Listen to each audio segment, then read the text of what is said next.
Hello and welcome to another episode of The Average EV. Today I'm doing my 2-year review of my Hyundai Kona Electric. Let's get into it.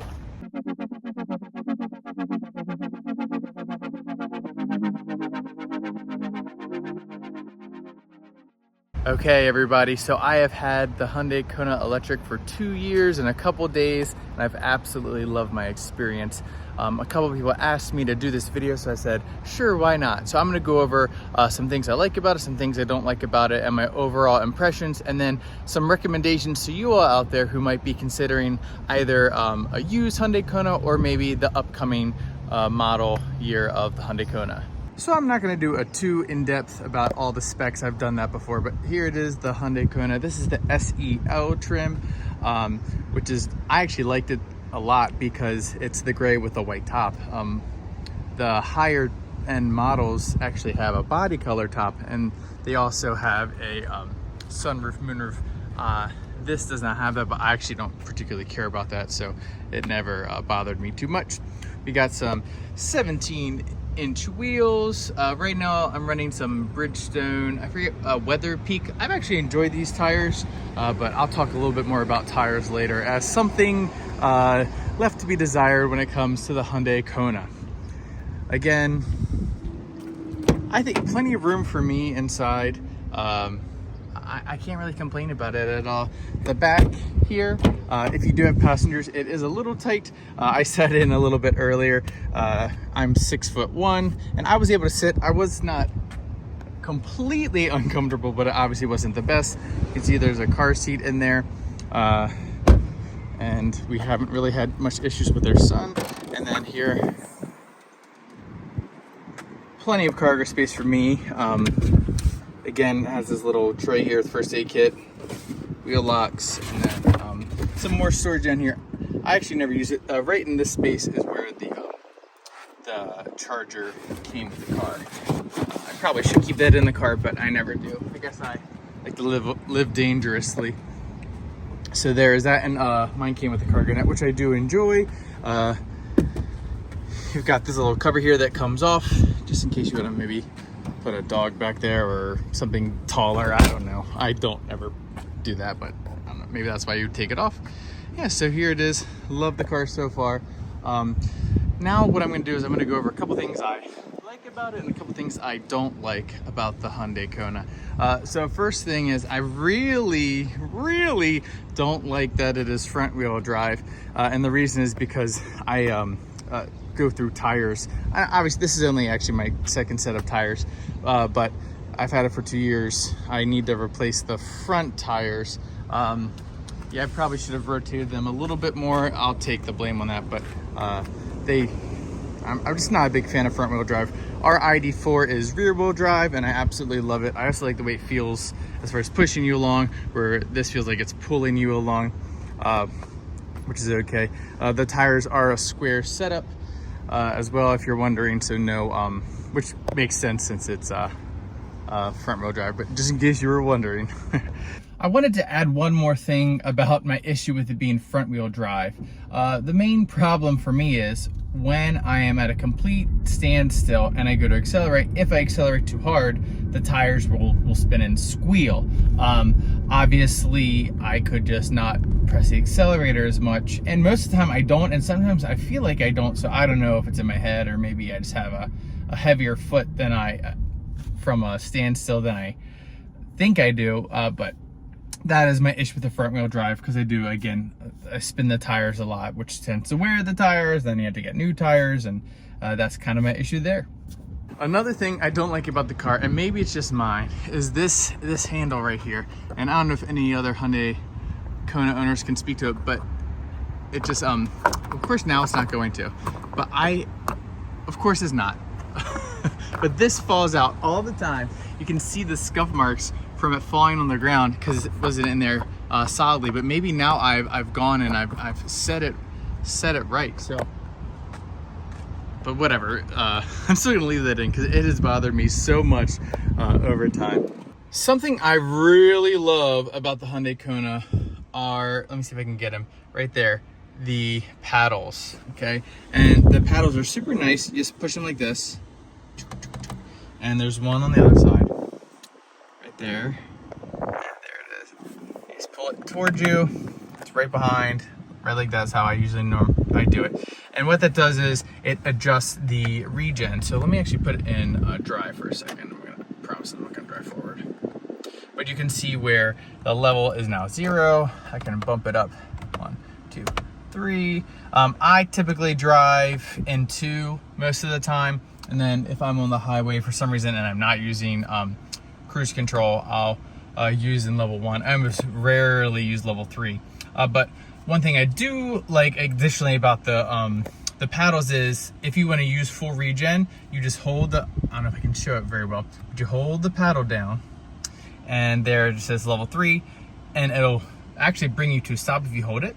And then when you let up, it goes back to the previous regen level you have set, which is really, really nice. Something else I really like about the Hyundai Kona is about how it communicates to you your consumption and also any regeneration. So right here, it shows your consumption.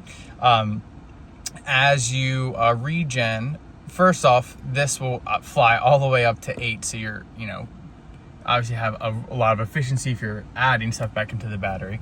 And then I'm gonna cut in right here.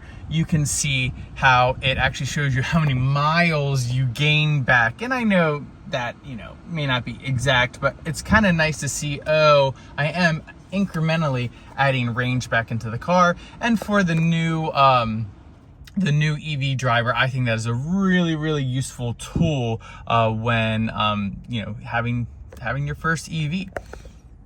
Another thing I really don't like about the Hyundai Kona Electric is the infotainment. Now, I did choose the SEL. The infotainment's not as good. It is slightly improved in the newer models, but still not great. The 2024 is gonna completely change the game, so that could be interesting to see. But as you can see, it's just very simple.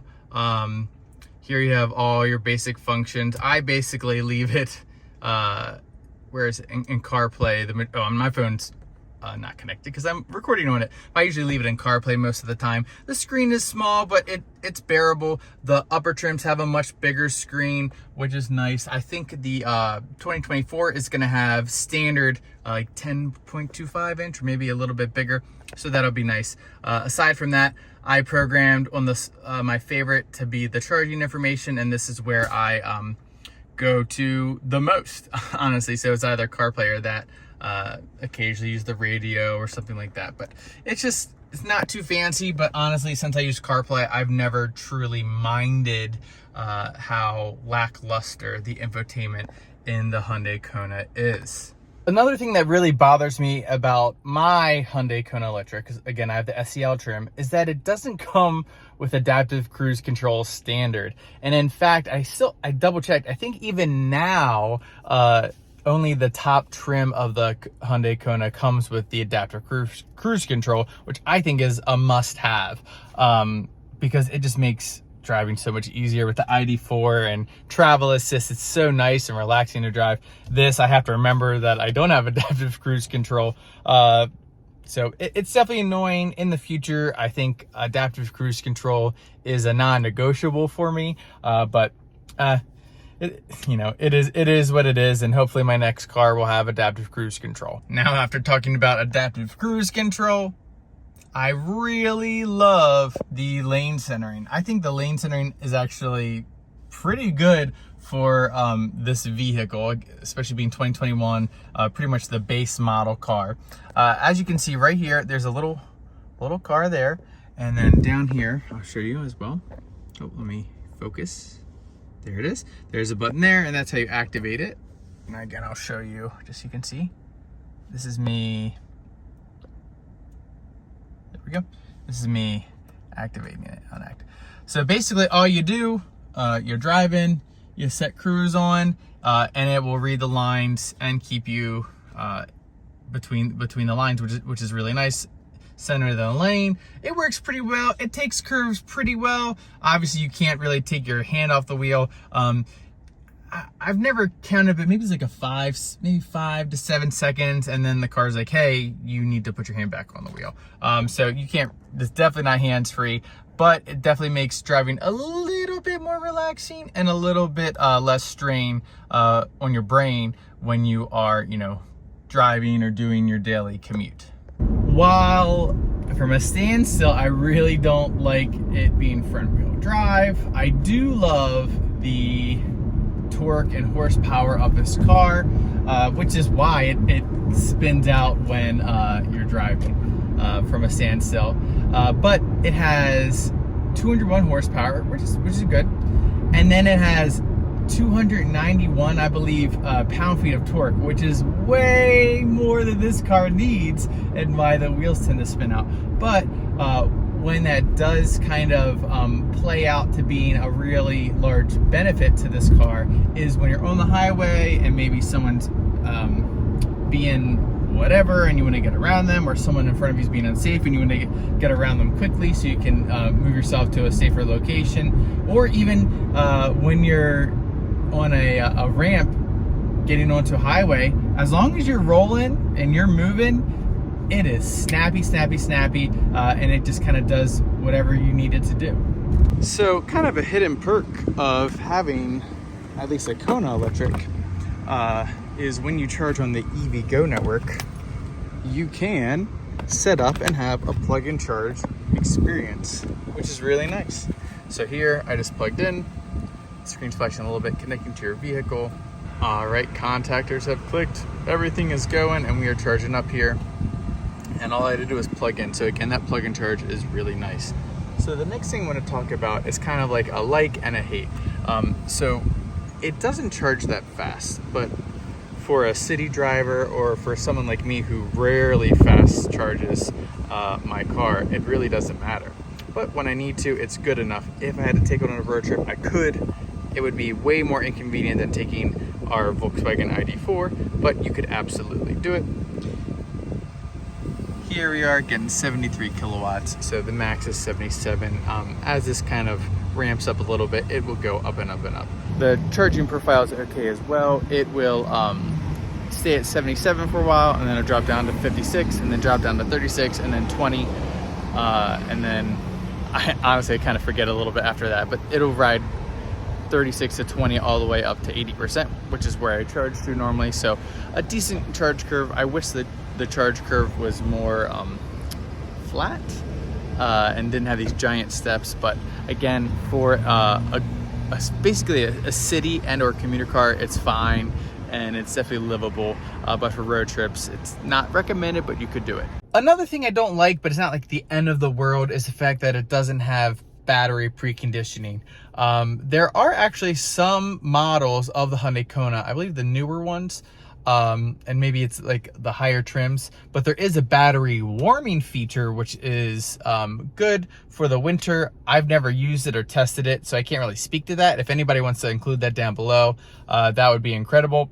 But what I can tell you is I wish I had it. This battery, when it's cold, does not charge as fast like any battery, and it takes about until I believe like 20 or 25 degrees Celsius before it gets to the expected charging curve. So in the winter, it's not as good fast charging.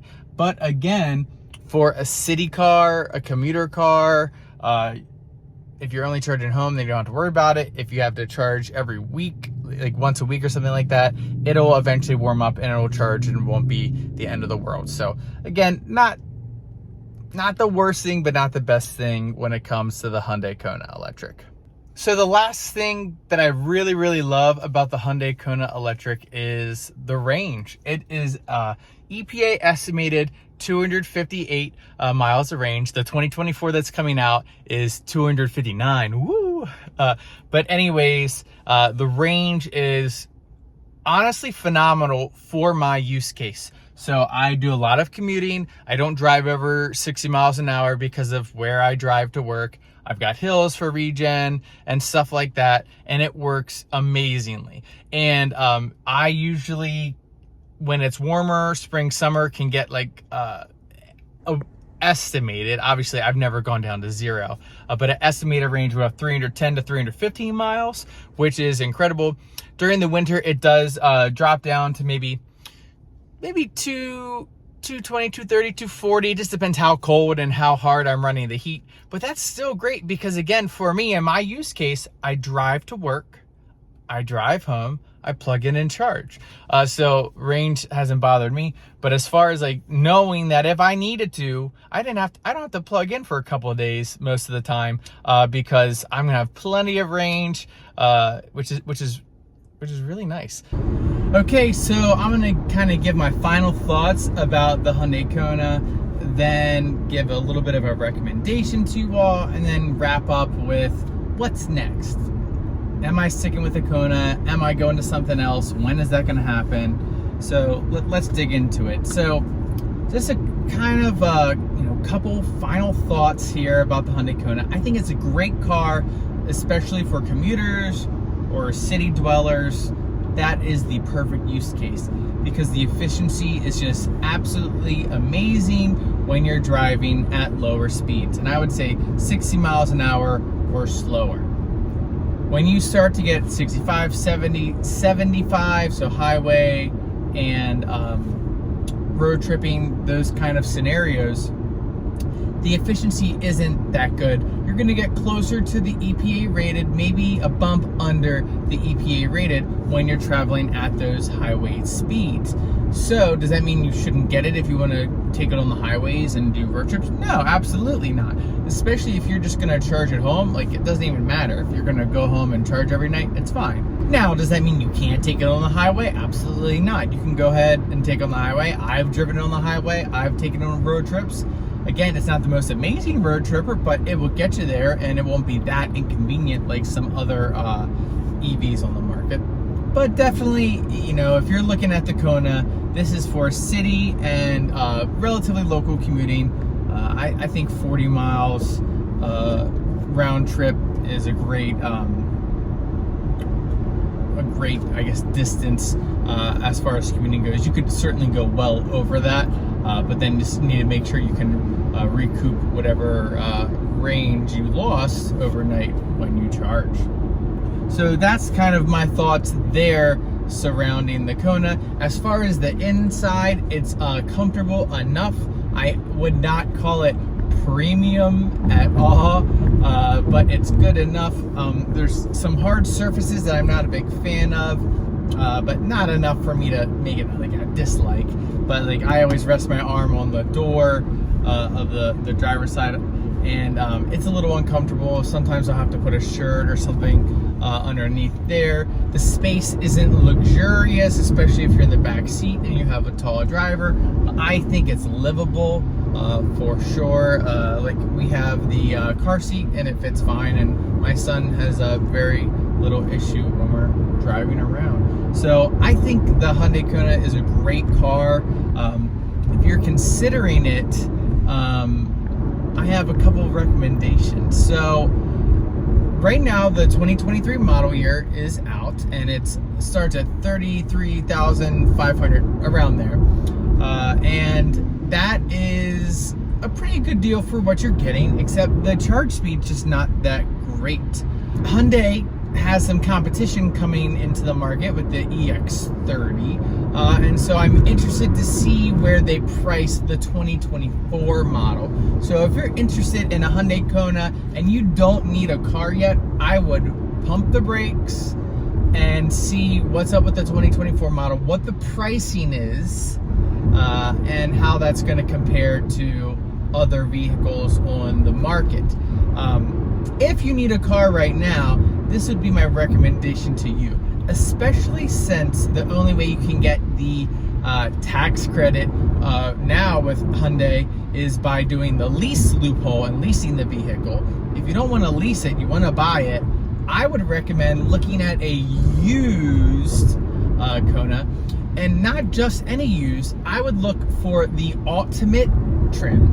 If you can't find the Ultimate Limited, it's fine. But whatever top trim for that year. Right now you've got 2019, 2020, 2021 that you can pick from. I think there's a 2018 as well. But you can pick from those and get the $4,000 used EV federal tax credit, which is awesome. I just looked on cars.com and I saw a bunch of Hyundai Konas under 25,000 with decent mileage, and it might be worth going for those. Say you get one at 23,000, then you get the 4,000 off, so then it's $19,000 versus buying a brand new Hyundai Kona for $33,500, and you don't have all the premium features of the Ultimate that you could get on a used Ultimate. And also, you would probably have to do the lease unless you want to buy it outright. But at that point, you're paying $33,500 for a way less of a car than you could get for $19,000 of a little bit older car, but with totally tricked out with a bunch of awesome features that the Ultimate has, with adaptive cruise control, the heated seats, heated steering wheel, I believe, sunroof, a whole bunch of awesome features in the Ultimate that make it worth upgrading. The bigger infotainment display.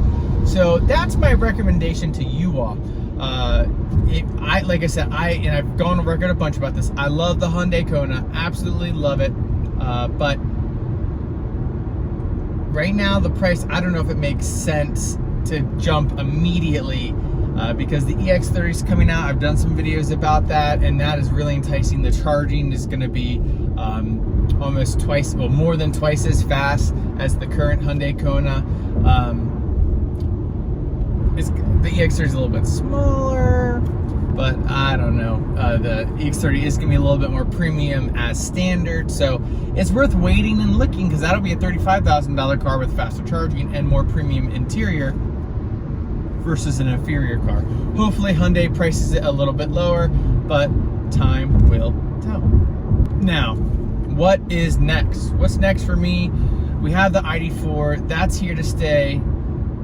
What are we doing with the Kona? Well, I leased the Kona with an incredible lease special. I was trying to remember earlier today. It was like $12,000 to $14,000 capital cost reduction. So I basically got $14,000 off the car, which was incredible, and that's why I kind of went for the lease option instead. I am going to purchase it, but how long I'll own it after I purchase it remains to be seen.